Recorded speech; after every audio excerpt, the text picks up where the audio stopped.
Hi, and welcome to Putting Yourselves into the Museum of Youth Culture. This is part of the inaugural Sussex Festival Ideas, which is a dynamic and engaging programme of talks, events and activities. The festival is produced by the newly formed School of Media, Arts and Humanities at Sussex. So this event is being recorded and will be posted to the Sussex Festival of Ideas website after the festival. Live captioning is available and can be activated by pressing the live transcript button on the bottom right-hand corner of your screen. There'll be a Q&A using the box at the end. The session's going to last a little bit under an hour, I think. If you do not want to receive emails asking for feedback, etc., then please email the organisers. The info for that is on the website. So welcome to this session with the Museum of Youth Culture in collaboration with Vivienne Westwood's Intellectuals Unite and the Subcultures Network. And I'm really delighted that today we've got Lisa I knew I'd get it wrong, Lisa Weduwe, from the Museum of Youth Culture, and Brad Hardwick, who is a just about to graduate joint history and politics student who's going to talk about his work. We'd originally planned this as a physical or maybe a hybrid event, both in the Attenborough Centre and online, but that wasn't to be. But I think just even thinking about the physical and digital possibilities of events raises issues about the relationship between the physical and the digital space, that might actually speak to the relationship between the image, its original content, and the digital archive of a physical photograph. So as it stands, we're going to be doing it all virtually. How it's going to work. Lisa's going to introduce the Museum of Youth Culture, an emerging museum dedicated to styles, sounds and social movements innovated by young people over the last 100 years, originally developed from the archives of Youth Club, a non-profit heritage-funded collection incorporating over 150,000 photographs, ephemera and educational texts from over 400 photographers and writers celebrating youth culture history. Lisa's been a really good friend to the history degree. She's contributed to teaching on our MA, on the People's Heritage module, and a number of our undergraduate history modules. And I think having that association with Lisa has really helped myself and my students think about not only about youth culture, but also about photography, insider photography, professional portraiture, and also what it means to try and build a shared cross-generational history of youth culture. I particularly value that the museum moves beyond the focus on kind of sexy subcultures, and some of the hierarchies of authenticity that come with that. So like the collection itself, youth culture can cope with being within the market. And I think that's really important. So how it's going to work. I'm going to ask Lisa to tell us about the history of the museum and particular projects that's there running at the moment. Then I've asked Brad, who was one of this year's Post-Rave Britain students, to just share a little bit with us about his dissertation that he did using one particular photographer's collection, Gavin Watson. Brad looked at the transition between youth cultures, moving from a casual culture into rave culture, for example. And then after Brad's done that, I'm going to invite Lisa back to talk about the process for you to upload your own photos of your own youth culture into the archive. So let's go. Lisa, can I hand over to you, please? Hi, thank you for that lovely introduction. Hi everyone, I'm Lisa. I work with the Museum of Youth Culture. I've been working with them for about 6 years now, but I've been focused specifically on kind of that public engagement side and looking at how we collect differently and kind of bring in different stories. So I'm just going to give you a little introduction to who we are, what we do, kind of our mission, but then specifically talk about Grown Up in Britain, which is our kind of, I guess, flagship project, if you want to call it that, working towards building this museum of youth culture from the ground up and bringing as many stories as we can. So I'm just going to start sharing my screen. Here we are. Well, Lucy already gave us a really brilliant introduction, but as you're saying, we're an emerging museum. It's all about celebrating youth culture. And kind of at the heart of this collection of photographs, but we also have objects, ephemera, and oral history that all relate to young people. Now, we say we want to preserve, share, celebrate, and educate. youth culture history. It's really kind of a multifaceted approach. We're really trying to champion youth culture as a really important part of our social history, one that's often overlooked or misunderstood or misrepresented.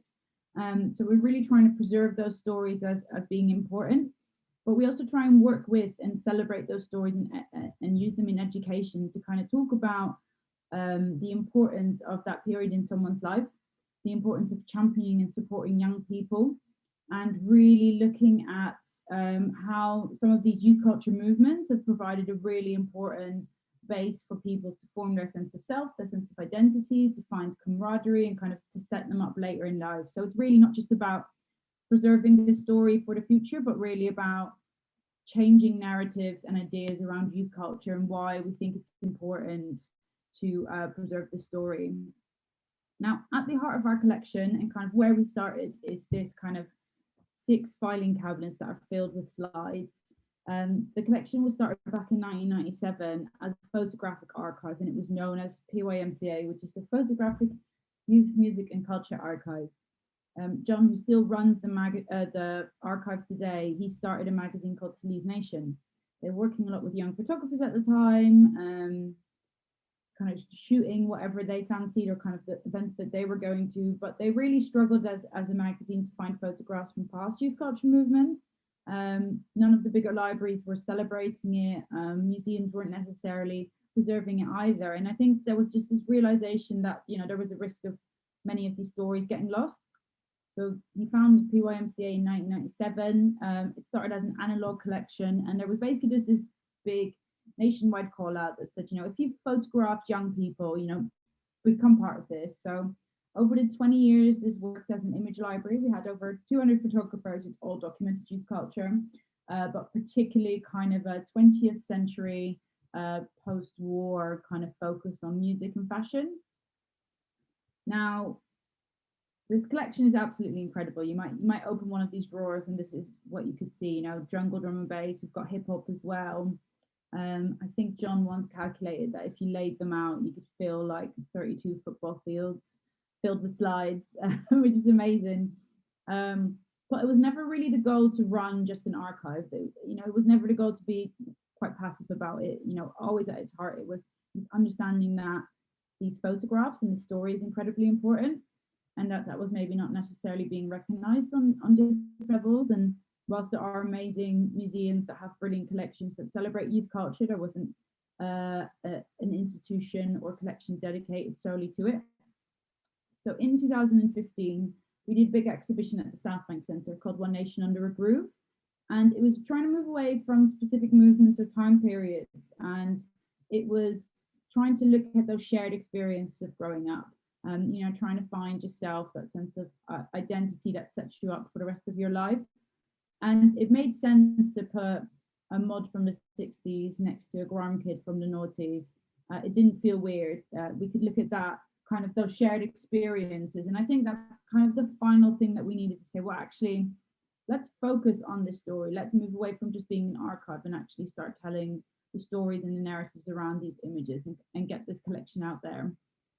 So since 2015, we've been working on this overarching goal to build the Museum of Youth Culture. And we've had a lot of discussion since then. You know, what is the Museum of Youth Culture? What are the stories we want to tell? What is that museum going to look like as well? You know, it brought up a lot of questions and really interesting discussions. But one thing that we kind of started thinking quite early on is that everyone's been young, so everyone can be part of our museum. It's a really open brief, you know. We try and kind of set no limits to who can be part of the collections, and we see our photographers as telling these amazing stories about a time and place, and these collections that you can really delve into. But for us to really represent 100 years of youth culture across the UK, we need to get as many people involved with that as possible. So in 2019, with support from the National Lottery Heritage Fund, we launched our first crowdsourcing campaign. And this was quite a low-key one. It was very much based around photographs.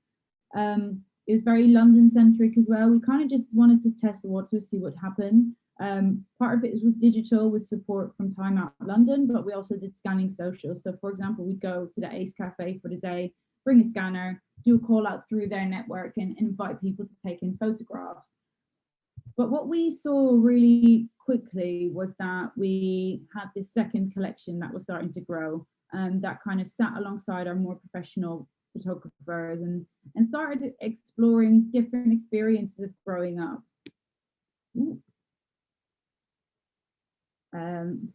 Now it kind of started with the 59 Club. I think that's kind of where we realized, well, that actually we're onto something here. The 59 Club was a motorcycle club that was started by a vicar, and it came from this idea of, young bikers being ostracized from many areas and pockets of life, and realizing that actually what these young people needed was a place to go to. So he would do bike blessings like this one, where literally rockers could rock up and roll their bikes into the church. But it was also a youth group. They would go on ride outs, they would go on trips away, they would mentor these young people, they would just provide a space for them to hang out. They even had a breakdown van. If someone did get arrested, he'd come bail you out. It's a really fascinating story, but one that's not necessarily really well known. We met members from the 59 Club. They still meet regularly now, and they kind of pulled out this amazing box filled with photographs, and we realized there was such an amazing story here that wasn't being told. And over the course of 3 or 4 months, we scanned about 600 photographs from their collections that mostly date to the 1960s, but also goes through to the 70s and 80s. And we started to realize that actually there's going to be all these kind of overlooked histories, whether that's youth groups, youth clubs, but also just in local heritage archives, where youth culture is maybe being overlooked or not being seen as a separate I guess, theme or area. Now, this is one of the first scanning socials we did at the back of that, which was at the 59 Club, the Ace Cafe with the 59 Club. And this is Tina. She was the first person to submit physically to our collections. And these are some of her photographs. So this is her young son, and it's a teddy boy outfit she made for him. This is her on a bike. And this is her on a ride out. I think this is in Southend, this photograph was taken. And it was just so lovely to sit there with someone and go through their stories and their history. And I think over the course of that kind of 6-month project, we were like, well, actually, this is actually really amazing. And actually, there's going to be these brilliant stories across the country. And actually, for us, what really made sense was like, well, actually, we're going to build a museum of youth culture. That's definitely going to happen. We're going to have this brick and mortar building dedicated to young people. Let's try and build that from the ground up. Let's get as many people involved as we can. At the end of 2019, we launched Grown Up in Britain, which is, I guess, our flagship project, if you want to call it that. But it's essentially for us to travel across the UK and get as many people involved with this museum as we can, and kind of just say, everyone's been young, therefore you can be part of the museum. If you've got one photograph, you have a whole album full of images, maybe you just have a really funny story to tell that kind of gives a little insight to that kind of awkward teen phase. So it's really about trying to open it up as much as we can. Now, we launched with an exhibition, which for the first time put our professional photographers next to our submissions, and again, it was like that exhibition at the South Bank. It didn't feel off. It made sense. We had these kind of big prints by our photographers, and then next that were photographs that spanned from the 1920s to the present day, sent in by people, some really high quality, some are blurry, out of focus, are ripped, are just tiny images, but they all have a really important story to tell, and I think that's what really matters.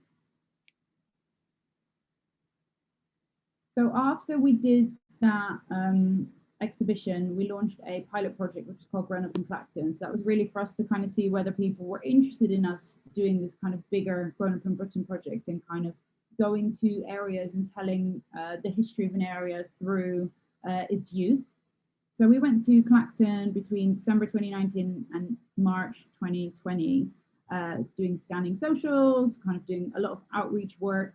working with elderly groups as well, so particularly with friendship cafes and in care homes, to kind of collect stories, but also use the photographs collected to help with kind of memory and kind of promote well-being, but also working with young people today. So really trying to get that kind of 100 years of youth culture, not just looking at the past, but tying it to the present. And I think we were amazed. We were there for about 3 months intensively collecting, and we collected over 600 photographs from the 1910s to 2019. So it was really amazing, and I think what was really nice, we did an exhibition of that project on the high street in Clacton, and I think we had something like 3,000 or 4,000 visitors that came through. But it told a really nice story about Clacton and what people's experiences were growing up in Clacton, and those memories they had there. But it was also very much not just talking about youth culture, but actually talking about the city and the town more generally, and kind of looking at history in a different way through the lens of youth, essentially. So we're kind of like, great, this is it. We're going to move forward. Now we end the exhibition closed, I think, in early March. So that's when we were already doing the elbow nods and foot shakes. Basically, we had this grand plan for 2020, which was we were going to travel to, I think, 15 towns across the UK. We were speaking to people in Newcastle, in Belfast, in Cardiff, Birmingham. So really going across the UK. And then, of course, the lockdown kicked in. So it's put those plans on hold a little bit. We're definitely looking at hopefully touring either towards the end of this year or next year. So we had to kind of think of like, how can we keep this momentum going? How can we have this amazing work that we've done with our pop-up exhibition and with Clacton and keep going and kind of really do this kind of community archiving and really telling of people's history, working with kind of youth groups, with heritage organizations, with community and arts organizations. So it's really kind of cross-section of trying to reach into different areas. So around this time, we got funding from the National Lottery Heritage Fund for a project called Setting the Record Straight.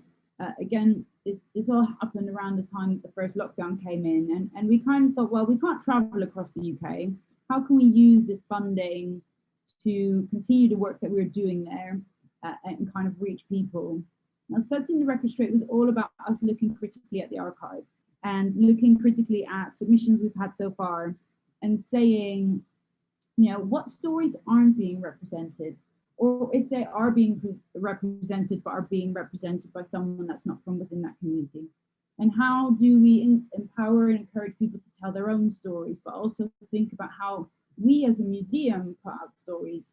You know, we are still very much led by music and fashion, and I guess the more traditional subcultures.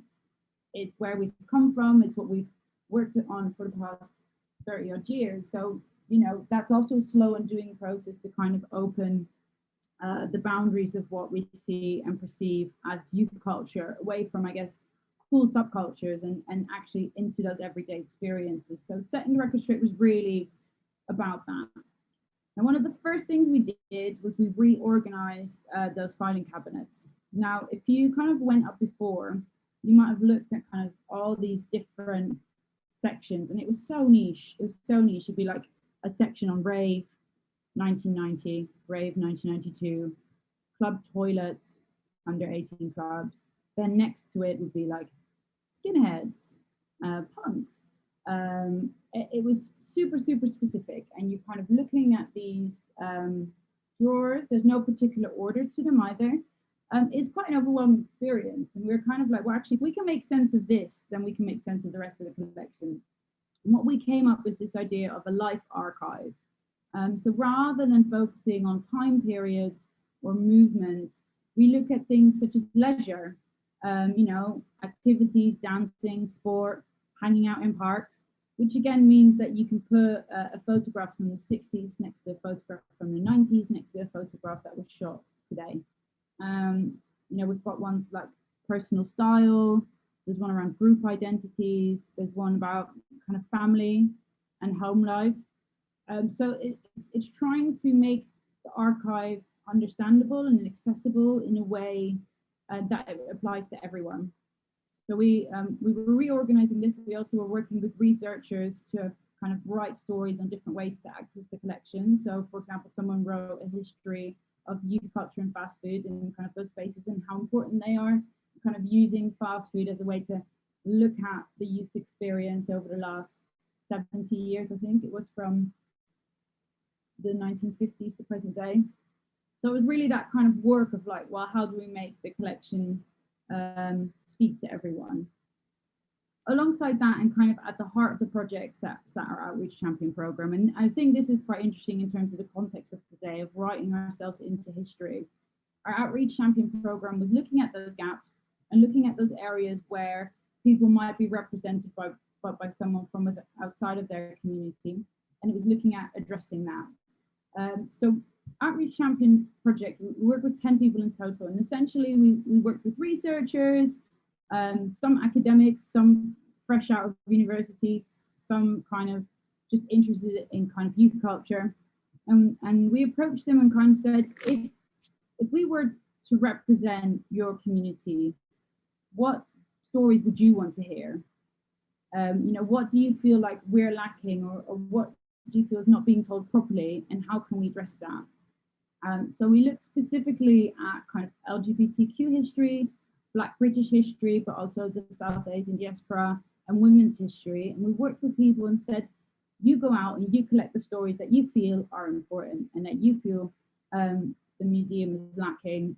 You're the expert, you have our collections, look at our collections, ask us questions, and then tell us how we need to tell those stories, but also collect stories that you feel are missing.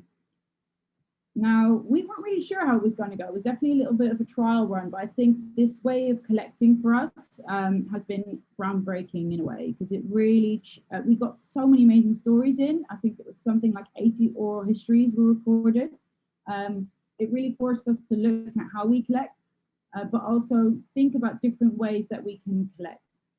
And I'm just going to take you through some of the amazing people we worked with. So this was Sonia. She's actually in the top right corner with red hair.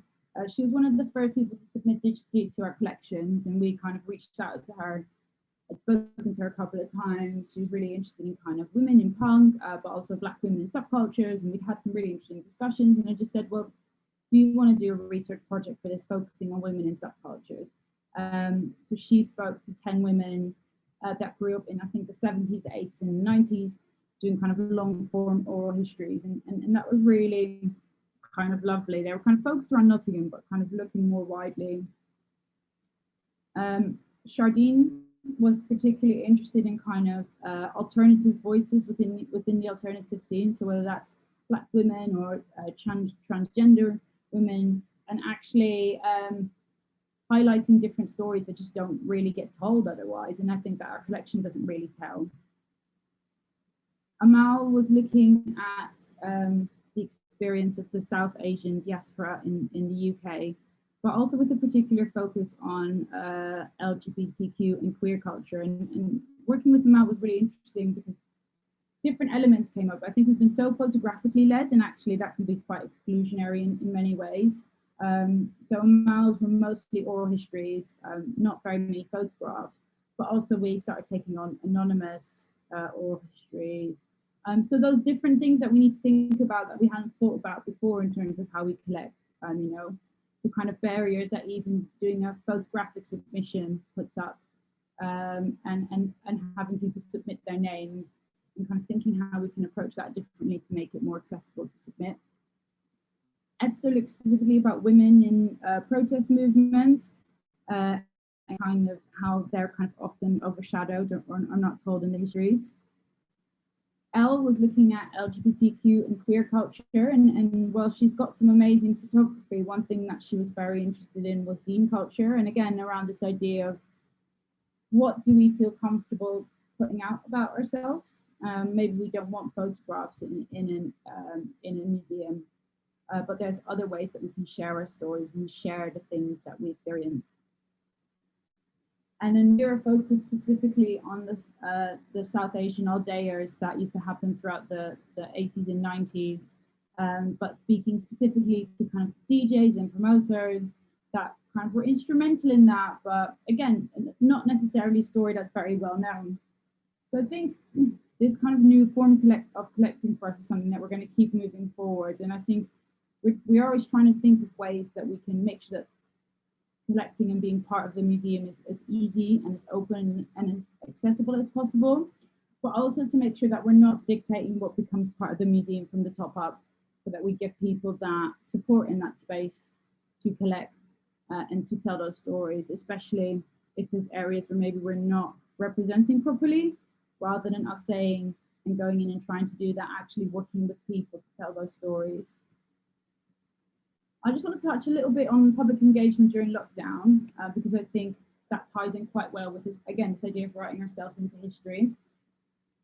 So we were working on this outreach champion project and kind of more generally kind of this restructuring of the archive, but we were also thinking about that kind of Grown Up in Britain campaign and how do we keep momentum going with that. And, you know, on the one side, everyone's sat at home, they've got time to go through those family albums and go through those photographs and kind of share memories and experiences with each other. So one thing that we tried to do throughout the lockdown was trying to find different ways of encouraging that and kind of giving people the tools to do these things at home. Because the real nice thing about the museum and the stories we get told is that it really brings people together, and it really gets people sharing with each other and kind of remembering their own stories and their own histories. Even when we do an exhibition, you always get people that say, oh, that reminds me of this, or I've got that. So we wanted to try and create these really fun resources that people could do and use at home while this was ongoing.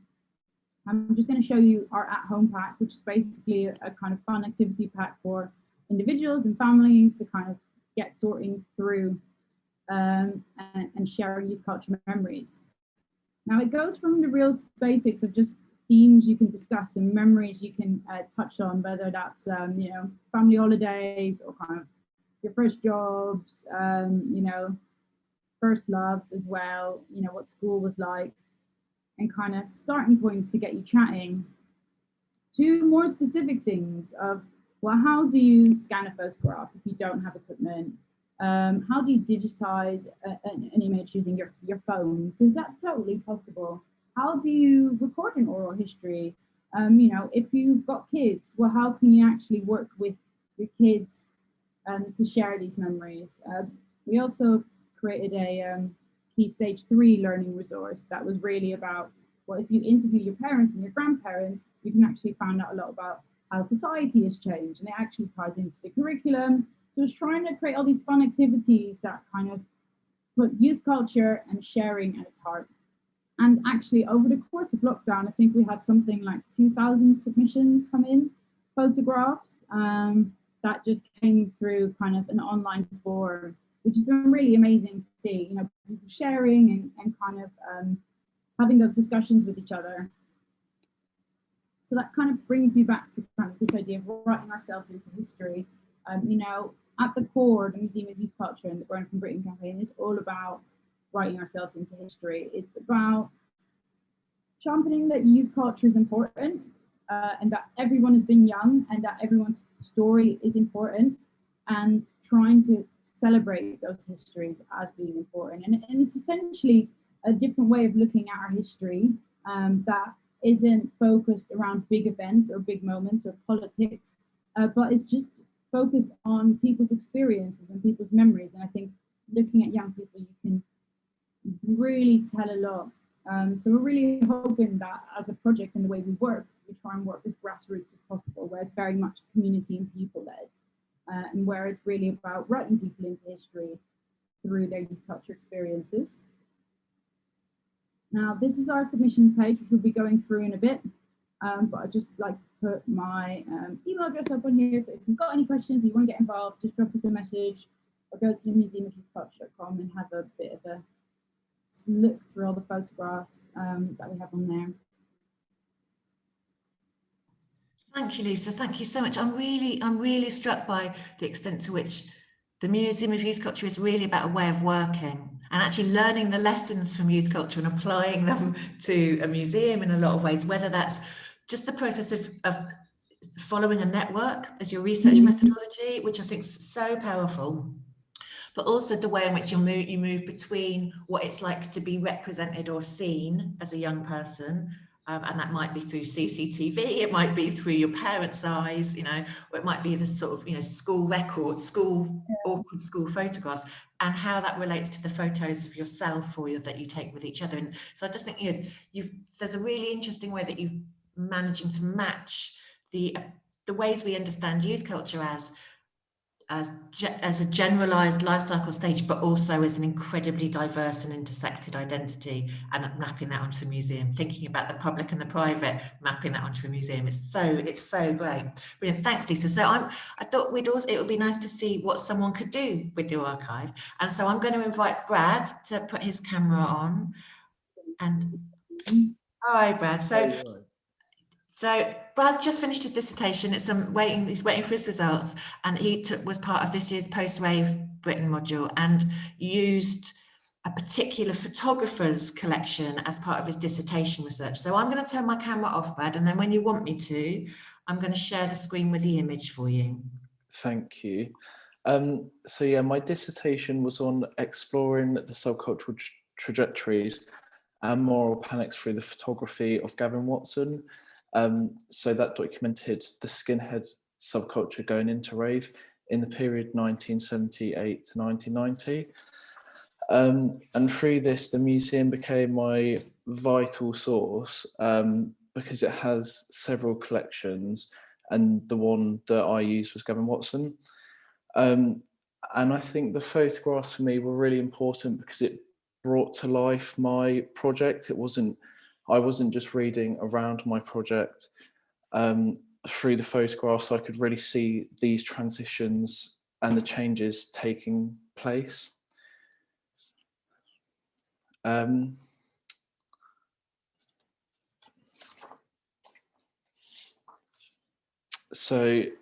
that particularly because of the coronavirus pandemic became important because as they are digital, they were so easily accessible, and I found it really fun in the kind of research stages of my dissertation, just going through all of Gavin Watson's photos and looking at them and seeing what I could get from them.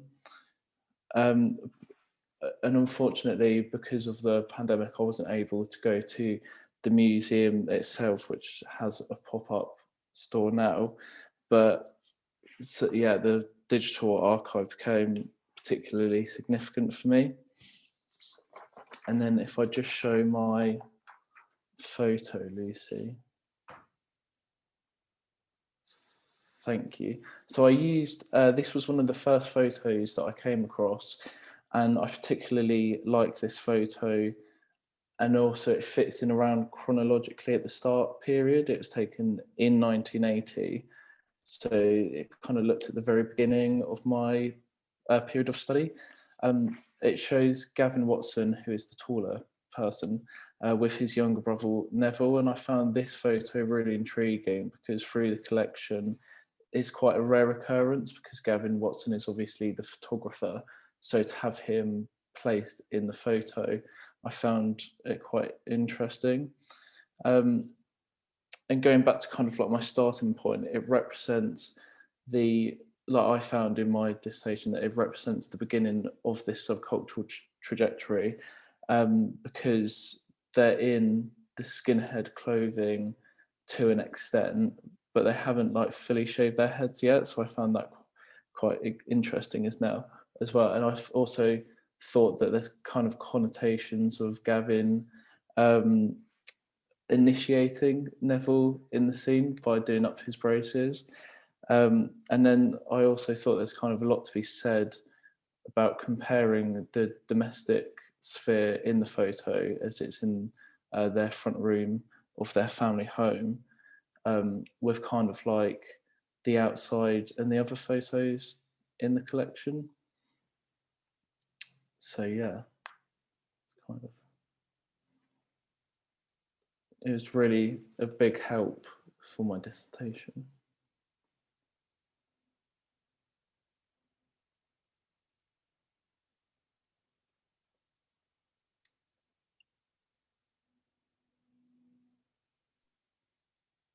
Sorry, I couldn't unmute then. Thank you so much. What I loved about the way you're thinking about the photographs is that you're trying to track something that's moving, so people moving between subcultural identities, and doing that through the frozen moment in a photograph, which I just think is brilliant. Thank you so much for sharing that with us, Brad.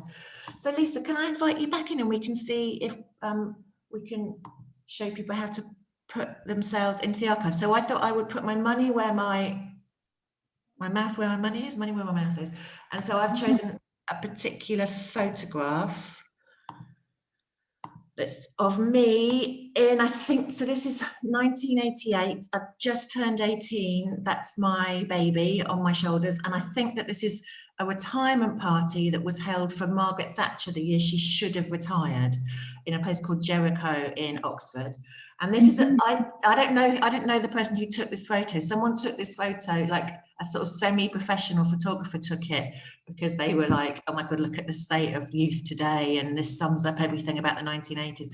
And they were married to someone who I was actually at the same mother and baby group as me, and she was much older than me, and she gave it to me. And so I thought it was an interest in terms of the status of the photograph. It started off as one thing, it became a family photo.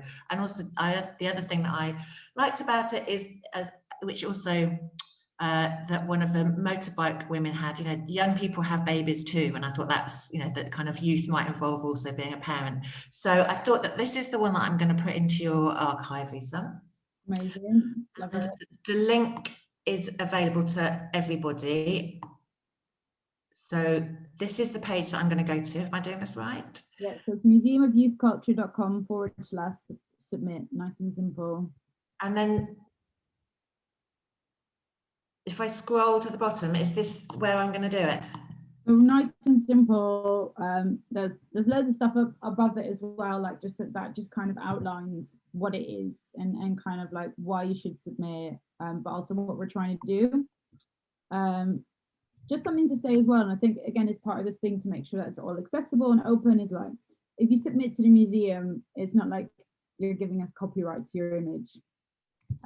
You keep your copyright, it's still your photograph. We just ask that we can use it within the Museum of Youth Culture, in our online collections, and in kind of in-house exhibitions, and kind of on our social media. But say if we did an external project, or we did an exhibition somewhere else, or we wanted to do something else with it, we'd have to speak to you first. So it's really again about you retain control over the image and what we do with it. But yeah, we're trying to make it really simple, just like nice. So I'm happy for you to blast that photo everywhere, and I'm happy to hear everything about it. And then I would just upload my image in there. Yeah, exactly. Great, thank you so much, Lisa. Thank you so much, Brad. Has anyone got, I don't know if anyone's got any thoughts or questions if that they want to add, but you've got Lisa's email and you can find her on socials as well. Great, so I really hope that everyone takes this as an opportunity to get their photos all over the Youth Club archive. Particularly, I think, as Lisa said, it's really important that we aren't always focusing on these canonical, almost self-performed subcultural identities, and we recognise the shared experience of youth. I think is really important. Yeah. Okay, so thank you, everybody. Thank you very much. Amazing. Thank you so much, everyone. Cheers, Lisa. Cheers, Brad. Bye-bye. Thank you.